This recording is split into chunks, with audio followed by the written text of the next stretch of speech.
Movie के start में हम एक किलर को देखते हैं जो बहुत सारे लोगों को मार चुका है और इस वक्त वो जहाँ पर है पुलिस उसे पकड़ने के लिए वहाँ पर आ गई है। और जैसे ही पुलिस अंदर आती है वो किलर भागकर टेरेस पर चला जाता है और वो पुलिस से बचते हुए रोड पर आ जाता है, जहाँ पर उसे अपने सामने हाथ में बो एंड एरो पकड़े हुए एक लड़का दिखाई देता है और इस लड़के का नाम आर्चर होता है। फिर वो एरो उस किलर के गले के आर पार हो जाता है। आर्चर जैसे ही अपना एरो बाहर निकालता है तो वो किलर दोबारा से जिंदा हो जाता है। किलर के दोबारा जिंदा होने पर आर्चर काफी खुश है, इसीलिए वो उस किलर को कांग्रेचुलेशंस कहता है और ये भी कहता है कि तुम्हें चूज कर लिया गया है। लेकिन इससे पहले कि वहाँ पर पुलिस आती, आर्चर वहाँ से चला जाता है और फिर जब पुलिस वहाँ पर पहुँचती है तो वो किलर उड़ जाता है और खुद को पुलिस के हवाले कर देता है। और हैरान कर देने वाली बात तो ये है कि ये किलर पानी को कंट्रोल कर पा रहा था। पुलिस स्टेशन ले जाकर पुलिस उस किलर से पूछताछ करती है, लेकिन तभी वो नोटिस करते हैं कि पूरा पुलिस स्टेशन पानी से भर गया है और फिर वो पानी बुलेट्स बंद कर उन सबको शूट कर देता है, जिससे एक एक करके सारे पुलिस ऑफिसर्स मारे जाते हैं। फिर आखिरी पर्सन को मारने के बाद वो किलर एक पावर बंद कर वहाँ से गायब हो जाता है और वहाँ से भाग जाता है। लेकिन जाते जाते वो सबका खात्मा कर चुका था। इसके बाद हमें एक स्टूडेंट दिखाया जाता है जिसका नाम कोइची होता है, जो रिसेंटली इस सिटी में आया था। कोइची स्कूल जाने के लिए काफी एक्साइटेड था, इसीलिए वो अपनी न्यू साइकिल लेकर स्कूल के लिए निकल पड़ता है। लेकिन रास्ते में ही किसी और स्कूल के दो लड़के कोइची को परेशान करने की कोशिश करते हैं, लेकिन इसी दौरान उन लड़कों का ध्यान किसी दूसरे लड़के पर चला जाता है, इसीलिए वो कोइची को छोड़कर उसे परेशान करने लगते हैं। लेकिन इस बात से उस लड़के को ज्यादा फर्क नहीं पड़ता और वो उल्टा उनसे सॉरी बोलकर वहाँ से जाने लगता है। परेशान करने वाले लड़कों में एक लड़का उसे कहता है कि तुम ऐसे कैसे जा सकते हो, और साथ साथ वो उस लड़के के हेयर स्टाइल यानी उसके बालों का भी मजाक बनाते हैं। अपने बालों की इंसल्ट पर उस लड़के को गुस्सा आ जाता है, जिससे उसके आसपास का सारा सीन चेंज होकर पर्पल वायलेट में चेंज हो जाता है, जबकि वो दोनों लड़के इंजर्ड होकर नीचे गिर जाते हैं। लेकिन ये कैसे हो सकता है, क्योंकि वो लड़का तो उनसे दूर खड़ा था। इस बात से अनजान कोइची भी वहाँ पर खड़ा ये सब कुछ देख रहा होता है कि यहाँ पर आखिर चल क्या रहा है। फिर वो लड़का उन दोनों लड़कों को वार्न करता है कि अगर कोई भी मेरे बालों का मजाक बनाएगा तो मैं उसे नहीं छोड़ूंगा। ये कहकर वो वहाँ से जाने लगता है। पहले उन दोनों लड़कों का चेहरा खून से भरा हुआ था, लेकिन फिर वो अपनी नॉर्मल हालत में आ जाते हैं, बिल्कुल ठीक हो जाते हैं और इस बात से वो दोनों डर जाते हैं और वहाँ से भाग जाते हैं। अब क्योंकि उस लड़के ने कोइची की हेल्प की थी, इसीलिए वो उसे थैंक्स बोलता है। फिर कोइची जब उस लड़के को गौर से देखता है तब उसे पता चल जाता है कि ये तो हमारे स्कूल का ही लड़का है और इस लड़के का नाम जोजो है।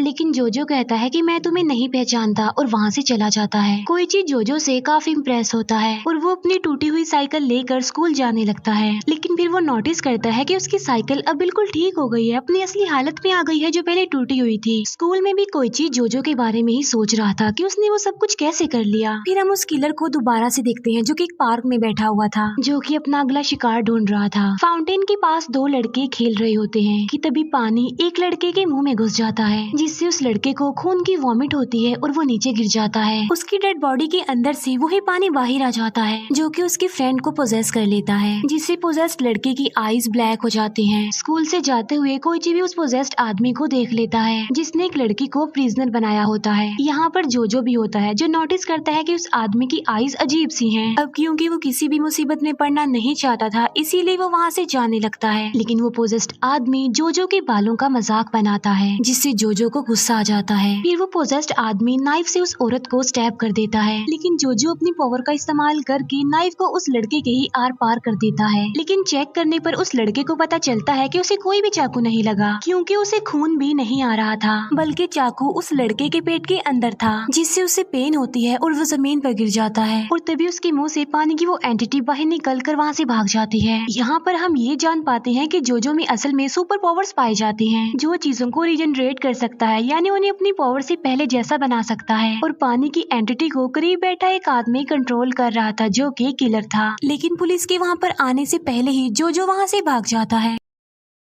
रात को हम फिर से आर्चर को देखते हैं और इस बार वो अपना तीर एक बिजनेसमैन पर चलाता है और उसके पास जाकर उसे कहता है कि तुम भी चूज किए जा सकते हो, अपने गुस्से को ही अपनी पावर बनाओ। लेकिन वो बिजनेसमैन मर जाता है और ये देखकर आर्चर अपसेट हो जाता है और अपना तीर निकाल कर फिर से वहाँ से चला जाता है और गायब हो जाता है। यहाँ पर हम ये जान पाते हैं कि उस तीर ने उस सीरियल किलर को पानी की पावर दी थी और अब उस तीर ने इस बिजनेसमैन को मार दिया। यानी इसका मतलब ये है कि वो एरो चेक करता है कि सामने वाले में पावर्स हैं या पे नहीं है। अगले दिन कोइची जोजो को स्कूल जाते हुए देखता है और उसके पास जाने के लिए वो स्पीड से साइकिल चलाने लगता है, जिसकी वजह से वो जमीन पर गिरने लगता है। लेकिन इससे पहले कि वो जमीन पर गिरता, टाइम रुक जाता है और कोइची फिर से अपने पैरों पर खड़ा हो जाता है। कोइची के पास ही वहाँ एक आदमी खड़ा होता है और ये भी जोजो की तरह सुपर पावर्स का मालिक है और ये जो कुछ अभी हुआ यानी जो टाइम रुक गया था वो इसी ने ही किया था। फिर वो आदमी कोइची से जोजो के बारे में पूछता है। तब कोइची उसे गाइड करते हुए जोजो के पास ले आता है और वो जोजो को कहता है कि ये आदमी आपसे मिलना चाह रहा है। लेकिन जोजो उस आदमी को नहीं जानता था। वो आदमी जोजो को कहता है कि मैं तुम्हारा कजन हूँ क्योंकि मैं तुम्हारे फादर का नेफ्यू हूँ और मैं ये बताने आया हूँ कि तुम्हारे फादर अभी भी जिंदा हैं और उनके पास बहुत सारी प्रॉपर्टी है, पैसा है। ये सुनकर जोजो पहले तो उसे थैंक्स कहता है और कहता है कि मुझे मेरे फादर की कोई जरूरत नहीं है क्योंकि मैं अपनी मदर और ग्रैंडफादर के साथ बहुत खुश हूँ। और ये कहकर वो स्कूल के लिए जाने लगता है। लेकिन तभी 3 लड़कियाँ वहाँ पर आ जाती हैं और वो जोजो के बालों की तारीफ करती हैं, जिस पर जोजो का कजन कहता है कि इन फजूल बालों पर डिस्कशन मत करो और यहाँ से चली जाओ। अपने बालों की इंसल्ट पर जोजो को एक बार फिर से गुस्सा आ जाता है, इसीलिए जोजो अपने कजन पर अटैक कर देता है। लेकिन उसे कुछ भी नहीं होता क्योंकि उसके पास जोजो से ज्यादा सुपर पावर्स थी। जोजो का कजन उसे बताता है कि जो पावर्स हमारे पास हैं उन्हें स्टैंड कहा जाता है और सिर्फ स्टैंड यूजर ही इन स्टैंड्स को देख सकता है। लेकिन जोजो उसकी बात सुनने में कोई इंटरेस्ट नहीं ले रहा था, इसीलिए वो फिर से अपनी पावर यानी स्टैंड का इस्तेमाल करके अटैक कर देता है। लेकिन टाइम एक बार फिर से रुक जाता है। लेकिन अब जोजो का कजन उसके पीछे से आकर उसे पंच मारता है।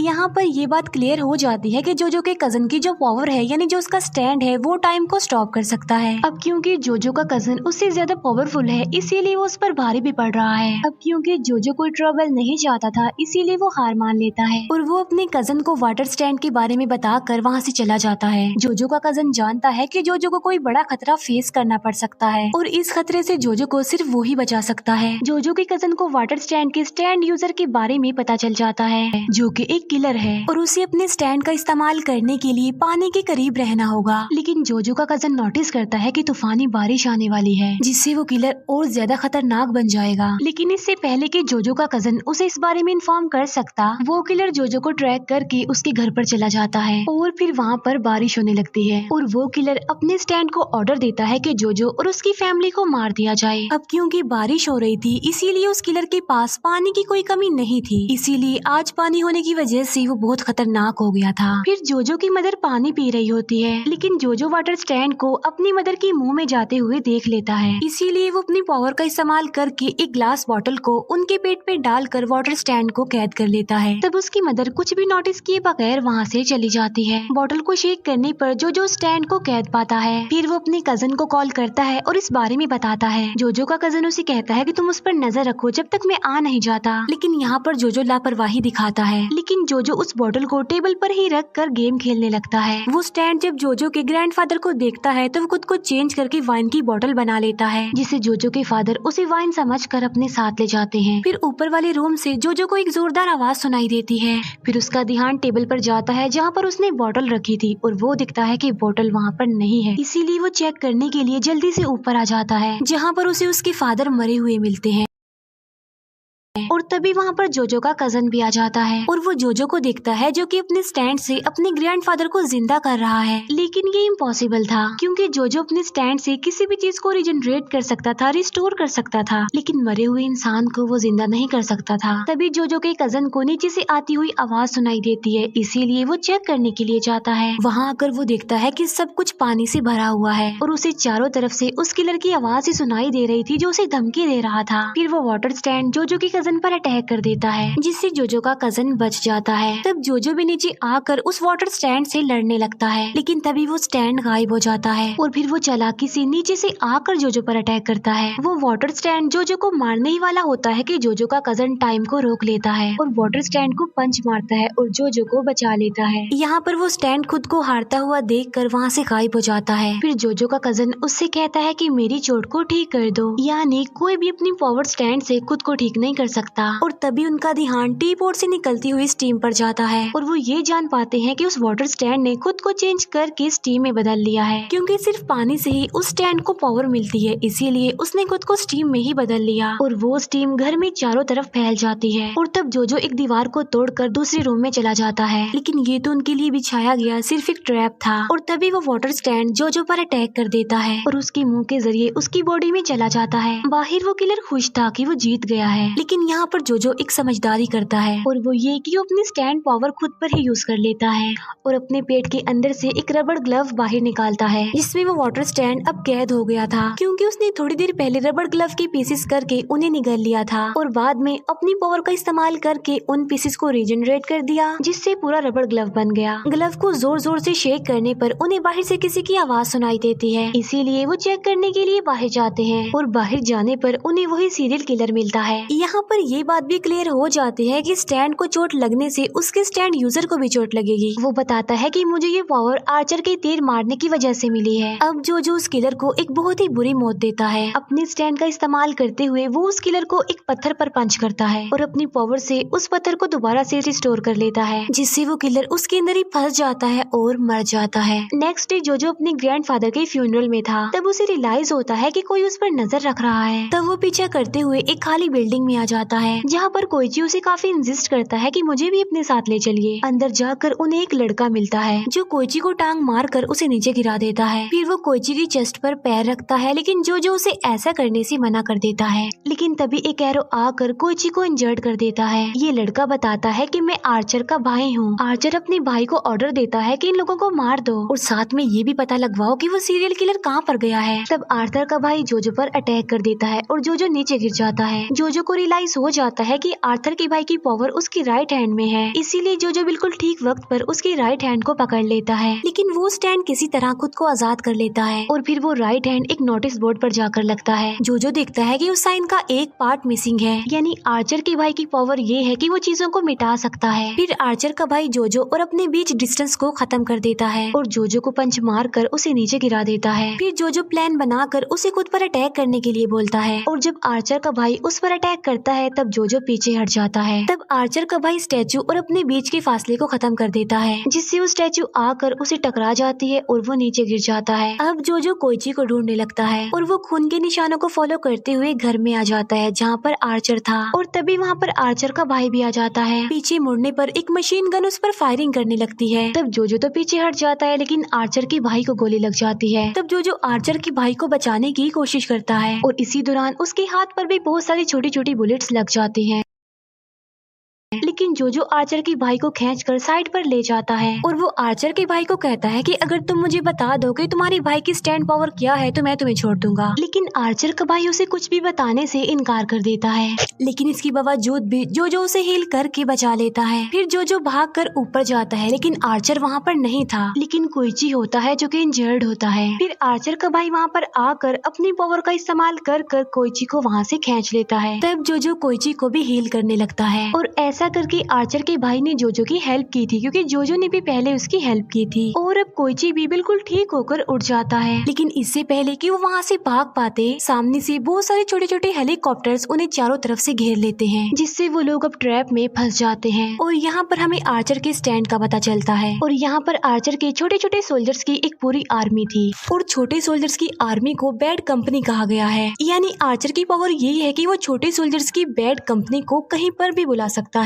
फिर वो छोटे छोटे सोल्जर्स और हेलीकॉप्टर उन्हें चारों तरफ से घेर लेते हैं और उन लोगों पर अटैक कर देते हैं। हालांकि यहाँ पर जोजो उनका मुकाबला करने की काफी कोशिश करता है, लेकिन वो उनके सामने ज्यादा देर तक टिक नहीं पाता। तब कोइची नोटिस करता है कि एक मिनी टैंक उनकी तरफ आ रहा है और इसीलिए वो इस बारे में जल्दी से जोजो को इन्फॉर्म करता है। यहाँ पर जोजो को रियलाइज होता है कि अगर कोइची उन स्टैंड्स को देख सकता है तो इसका मतलब ये है कि कोइची भी एक स्टैंड यूजर है। इसका मतलब ये है कि एरो ने उसको भी चूज कर लिया था। फिर आर्चर अपनी पूरी आर्मी यानी अपनी बैड कंपनी के साथ उन्हें चैलेंज करता है ताकि उन्हें ये पता चल सके कि कोइची को आखिर कौन सी स्टैंड पावर मिली है। तभी एक सोल्जर कोइची के पैर पर स्टैब करता है जिससे एक जायंट एग बाहर निकलता है और वो हवा में फ्लाई करने लगता है। इसका मतलब ये था कि कोइची को एक फजूल सा स्टैंड मिला था और वो ये बड़ा सा अंडा था, जायंट एग था। फिर जोजो एक बार फिर से उनका मुकाबला करने लगता है लेकिन उसे रियलाइज होता है कि वो अकेला उनका मुकाबला नहीं कर सकता। फिर आर्चर अपनी आर्मी को ऑर्डर देता है कि वो जोजो को मार दे, जिस पर कोइची उसके सामने काफी रिक्वेस्ट करता है कि वो ऐसा ना करे प्लीज। जिस पर आर्चर कहता है कि अगर मैंने एक बार कमांड कर दी तो मैं खुद भी उस कमांड को चेंज नहीं कर सकता। जिस पर सोल्जर्स उस कमांड को पूरा करके ही रहते हैं और कुछ भी नहीं सुनते। हेलीकॉप्टर जोजो पर अपने मिसाइल छोड़ देता है लेकिन जोजो अपनी पावर का इस्तेमाल करके उसे रोक लेता है। लेकिन इसके बाद जोजो के अंदर जरा भी हिम्मत नहीं रही थी लड़ने की। लेकिन कोइची अभी भी हार नहीं मानता, इसीलिए उस जायंट एग में से एक मिनी क्रिएचर बाहर आ जाता है जो कि हवा को पंच करता है और नीचे गिर जाता है। अब क्योंकि ये एक बेकार स्टैंड था इसीलिए आर्चर उसे मारने जाता है, लेकिन इसी दौरान जोजो अपने स्टैंड का इस्तेमाल करते हुए मिसाइल को रिजनरेट कर देता है और उसकी डायरेक्शन वो आर्चर की तरफ कर देता है। फिर आर्चर अपने सोल्जर्स को कहता है कि वो मिसाइल को रोक दे, लेकिन अब कुछ नहीं हो सकता था क्योंकि एक कमांड वो पहले ही कर चुका था, इसीलिए वो आर्चर को प्रोटेक्ट नहीं कर सकते। तब वो मिसाइल आकर आर्चर को हिट कर देते हैं जिससे आर्चर की वो सारी बैड कंपनी गायब हो जाती है। फिर उन्हें ऊपर से किसी की आवाज सुनाई देती है और कोइची दरवाजा खोल देता है जहाँ पर एक खतरनाक मॉन्स्टर था जो उसका पैर पकड़कर उसे अंदर खींच लेता है। तब जोजो उस मॉन्स्टर को पंच करके उसे जमीन पर गिरा देता है। आर्चर जो कि मरा नहीं था अभी जिंदा था और वो बताता है कि ये मॉन्स्टर मेरी फादर हैं जो कि अब इंसान नहीं है बल्कि ये एक इमॉर्टल मॉन्स्टर बन गए हैं, यानी एक ऐसा मॉन्स्टर जिसे कभी भी ना खत्म किया जा सके। आर्चर कहता है कि मैं उन एरोस की मदद से एक पावरफुल स्टैंड यूजर की तलाश कर रहा हूँ जो मेरे फादर को मारकर उन्हें इस हालत से आजाद कर सके। अब तक वो अपनी कोशिशों में नाकाम ही रहा। फिर वो मॉन्स्टर एक बॉक्स के अंदर से कुछ ढूंढ रहा होता जिस पर जोजो अपने स्टैंड का इस्तेमाल करके उस बॉक्स को रिस्टोर कर देता है। बॉक्स के अंदर से आर्चर की फैमिली की एक पुरानी पिक्चर निकलती है जिसे देखकर वो मॉन्स्टर रोने लगता है, यानी अभी भी उसमें फीलिंग्स बाकी थी। जोजो आर्चर को कहता है कि मैं तुम्हारा ये काम कर सकता हूँ, जिस पर आर्चर का भाई तो मान जाता है लेकिन आर्चर खुद नहीं मानता, इसीलिए वो वहाँ से जाने लगता है। लेकिन तभी उसे कोई अजीब आवाज सुनाई देती है और वो रुक जाता है। तभी विंडो को तोड़कर कोई चीज अंदर आ जाती है और ये एक टॉय स्टैंड होता है जो आर्चर के भाई पर अटैक करने लगता है। लेकिन आर्चर अपने भाई को पुश करते हुए खुद उस अटैक के सामने आ जाता है और वो टॉय स्टैंड उसके मुंह में घुस जाता है। लेकिन इससे पहले कि कोई उसे बचा पाता वहाँ पर ब्लास्ट हो जाता है जिससे आर्चर पूरी तरह डिस्ट्रॉय हो गया था और वो टॉय स्टैंड भी वहाँ से भाग जाता है और इसके साथ सब कुछ नॉर्मल हो जाता है। तब जोजो को पता चलता है कि उसका सामना एक बहुत ही खतरनाक स्टैंड से होने वाला है और वो है टॉय स्टैंड, और ये टॉय स्टैंड उसके स्टैंड यूजर ने ही भेजी थी। फिर हमें टेबल पर एक पेपर में किसी का कटा हुआ हाथ दिखाई देता है और ये सब कुछ उसी स्टैंड यूजर ने किया था, यानी टॉय स्टैंड वाले ने। और इसी के साथ ही मूवी यहीं पर एंड हो जाती है। Thank you for watching.